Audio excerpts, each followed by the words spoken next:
श्री दुर्गायाय नमः। पहला अध्याय श्री दुर्गा सप्तशती। मेधा ऋषि का राजा सुरत और समाधि को भगवती की महिमा बताते हुए मधु कैटभ वध का प्रसंग सुनाना। विनियोग। ओम प्रथम चरित्र के ब्रह्मा ऋषि, महाकाली देवता, गायत्री छंद, नंदा शक्ति, रक्तदंतिका बीज, अग्नि तत्व और ऋग्वेद स्वरूप है। श्री महाकाली देवता की प्रसन्नता के लिए प्रथम चरित्र के जप में विनियोग किया जाता है। ध्यान। भगवान विष्णु के सो जाने पर मधु और कैटभ को मारने के लिए कमल जन्मा ब्रह्मा जी ने जिनका स्तवन किया था, उन महाकाली देवी का मैं सेवन करता करती हूँ। वे अपने 10 हाथों में खड्ग, चक्र, गदा, बाण, धनुष, परिघ, शूल, भुशुंडी, मस्तक और शंख धारण करती हैं। उनके 3 नेत्र हैं। वे समस्त अंगों में दिव्य आभूषणों से विभूषित हैं। उनके शरीर की कांति नीलमणि के समान है तथा वे 10 मुख और 10 पैरों से युक्त हैं। ओम चंडी देवी को नमस्कार है। मार्कंडेय जी बोले, सूर्य के पुत्र सावर्णी जो 8वें मनु कहे जाते हैं, उनकी उत्पत्ति की कथा विस्तारपूर्वक कहता हूँ, सुनो। सूर्य कुमार महाभाग सावर्णी भगवती महामाया के अनुग्रह से जिस प्रकार मनवंतर के स्वामी हुए, वही प्रसंग सुनाता हूँ। पूर्वकाल की बात है। स्वारोचिष मनवंतर में सुरत नाम के एक राजा थे, जो चैत्रवंश में उत्पन्न हुए थे। उनका समस्त भूमंडल पर अधिकार था। वे प्रजा का अपने औरस पुत्रों की भांति धर्म पूर्वक पालन करते थे, तो भी उस समय कोलाविध्वंसी नाम के क्षत्रिय उनके शत्रु हो गए। राजा सुरत की दंडनीति बड़ी प्रबल थी। उनका शत्रुओं के साथ संग्राम हुआ। यद्यपि कोलाविध्वंसी संख्या में कम थे तो भी राजा सुरत युद्ध में उनसे परास्त हो गए। तब वे युद्ध भूमि से अपने नगर को लौट आए और केवल अपने देश के राजा होकर रहने लगे। समूची पृथ्वी से अब उनका अधिकार जाता रहा, किंतु वहां भी उन प्रबल शत्रुओं ने उस समय महाभाग राजा सुरत पर आक्रमण कर दिया। राजा का बल क्षीण हो चला था, इसलिए उनके दुष्ट, बलवान एवं दुरात्मा मंत्रियों ने वहां उनकी राजधानी में भी राजकीय सेना और खजाने को हथिया लिया। सुरत का प्रभुत्व नष्ट हो चुका था, इसलिए वे शिकार खेलने के बहाने घोड़े पर सवार हो वहां से अकेले ही एक घने जंगल में चले गए। वहां उन्होंने विप्रवर मेधा मुनि का आश्रम देखा, जहां कितने ही हिंसक जीव अपनी स्वाभाविक हिंसावृत्ति छोड़कर परम शांत भाव से रहते थे। मुनि के बहुत से शिष्य उस वन की शोभा बढ़ा रहे थे।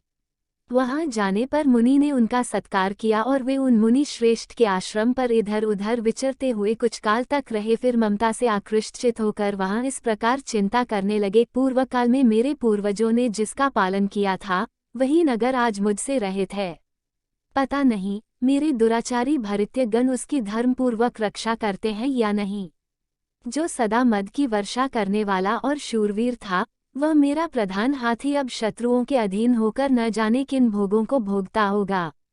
जो लोग मेरी कृपा, धन और भोजन पाने से सदा मेरे पीछे पीछे चलते थे, वे निश्चय ही अब दूसरे राजाओं का अनुसरण करते होंगे। उन अपव्ययी लोगों के द्वारा सदा खर्च होते रहने के कारण अत्यंत कष्ट से जमा किया हुआ मेरा वह खजाना खाली हो जाएगा। ये तथा और भी कई बातें राजा सुरत निरंतर सोचते रहते थे। एक दिन उन्होंने वहां विप्रवर मेधा के आश्रम के निकट एक वैश्य को देखा और उससे पूछा, भाई तुम कौन हो? यहाँ तुम्हारे आने का क्या कारण है? तुम क्यों शोकग्रस्त और अनमने से दिखाई देते हो? राजा सुरत का ये प्रेमपूर्वक कहा हुआ वचन सुनकर वैश्य ने विनीत भाव से उन्हें प्रणाम करके कहा। वैश्य बोला, राजन, मैं धनियों के कुल में उत्पन्न एक वैश्य हूँ। मेरा नाम समाधि है। मेरे दुष्ट स्त्री पुत्रों ने धन के लोभ से मुझे घर से बाहर निकाल दिया है। मैं इस समय धन, स्त्री और पुत्रों से वंचित हूँ। मेरे विश्वसनीय बंधुओं ने मेरा ही धन लेकर मुझे दूर कर दिया है, इसलिए दुखी होकर मैं वन में चला आया हूँ। यहाँ रहकर मैं इस बात को नहीं जानता कि मेरे पुत्रों की, स्त्री की और स्वजनों की कुशल है या नहीं। इस समय घर में वे कुशल से रहते हैं अथवा उन्हें कोई कष्ट है। वे मेरे पुत्र कैसे हैं? क्या वे सदाचारी हैं अथवा दुराचारी हो गए हैं? राजा ने पूछा, जिन लोभी स्त्री पुत्र आदि ने धन के कारण तुम्हें घर से निकाल दिया, उनके प्रति तुम्हारे चित्त में इतना स्नेह का बंधन क्यों है? वैश्य बोला, आप मेरे विषय में जैसी बात कहते हैं, वह सब ठीक है, किंतु क्या करूं, मेरा मन निष्ठुरता नहीं धारण करता।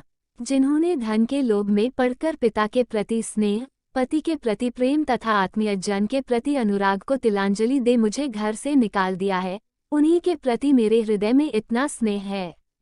महामते, गुणहीन बंधुओं के प्रति भी जो मेरा चित्त इस प्रकार प्रेम मग्न हो रहा है, यह क्या है, इस बात को मैं जानकर भी नहीं जान पाता। उनके लिए मैं लंबी सांसें ले रहा हूँ और मेरा हृदय अत्यंत दुखित हो रहा है।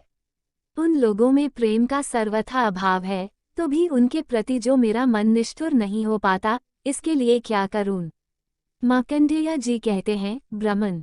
तदनंतर राजाओं में श्रेष्ठ सुरत और वह समाधि नामक वैश्य दोनों साथ साथ मेधा मुनि की सेवा में उपस्थित हुए और उनके साथ यथा योग्य न्यायानुकूल विनयपूर्ण बर्ताव करके बैठे। तत्पश्चात वैश्य और राजा ने कुछ वार्तालाप आरंभ किया। राजा ने कहा, भगवन, मैं आपसे एक बात पूछना चाहता हूँ, उसे बताइए। मेरा चित्त अपने अधीन न होने के कारण वह बात मेरे मन को बहुत दुख देती है। जो राज्य मेरे हाथ से चला गया है, उसमें और उसके संपूर्ण अंगों में मेरी ममता बनी हुई है। मुनिश्रेष्ठ, ये जानते हुए भी कि वह अब मेरा नहीं है, अज्ञानी की भांति मुझे उसके लिए दुख होता है। यह क्या है? इधर यह वैश्य भी घर से अपमानित होकर आया है। इसके पुत्र, स्त्री और भृत्यों ने इसे छोड़ दिया है। स्वजनों ने भी इसका परित्याग कर दिया है, तो भी यह उनके प्रति अत्यंत हार्दिक स्नेह रखता है। इस प्रकार ये तथा मैं दोनों ही बहुत दुखी हैं। जिसमें प्रत्यक्ष दोष देखा गया है, उस विषय के लिए भी हमारे मन में ममताजनित आकर्षण पैदा हो रहा है। महाभाग, हम दोनों समझदार हैं, तो भी हम में जो मोह पैदा हुआ है, यह क्या है? विवेक शून्य पुरुष की भांति मुझमें और इसमें भी यह मूर्ता प्रत्यक्ष दिखाई देती है। ऋषि बोले, महाभाग, विषय मार्ग का ज्ञान सब जीवों को है। इसी प्रकार विषय भी सबके लिए अलग अलग हैं।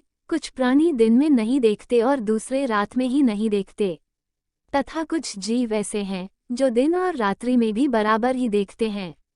ये ठीक है कि मनुष्य समझदार होते हैं, किंतु केवल वे ही ऐसे नहीं होते। पशु, पक्षी और मृग आदि सभी प्राणी समझदार होते हैं।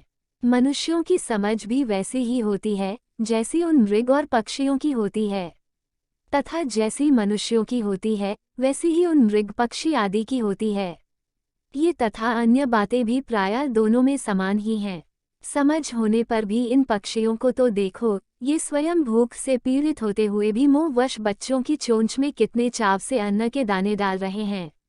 नरश्रेष्ठ, क्या तुम नहीं देखते कि ये मनुष्य समझदार होते हुए भी लोभवश अपने किए हुए उपकार का बदला पाने के लिए पुत्रों की अभिलाषा करते हैं? यद्यपि उन सब में समझ की कमी नहीं है, तथापि वे संसार की स्थिति, जन्म मरण की परंपरा बनाए रखने वाले भगवती महामाया के प्रभाव द्वारा ममता में भंवर से युक्त मोह के गहरे गर्त में गिराए गए हैं। इसलिए इसमें आश्चर्य नहीं करना चाहिए। जगदीश्वर भगवान विष्णु की योग निद्रारूपा जो भगवती महामाया है, उन्हीं से यह जगत मोहित हो रहा है। वे भगवती महामाया देवी ज्ञानियों के भी चित्त को बलपूर्वक खींचकर मोह में डाल देती हैं। वे ही इस संपूर्ण चराचर जगत की सृष्टि करती हैं तथा वे ही प्रसन्न होने पर मनुष्यों को मुक्ति के लिए वरदान देती हैं। वे ही पराविद्या, संसार बंधन और मोक्ष की हेतुभूता सनातनी देवी तथा संपूर्ण ईश्वरों की भी अधीश्वरी हैं। राजा ने पूछा, भगवन, जिन्हें आप महामाया कहते हैं,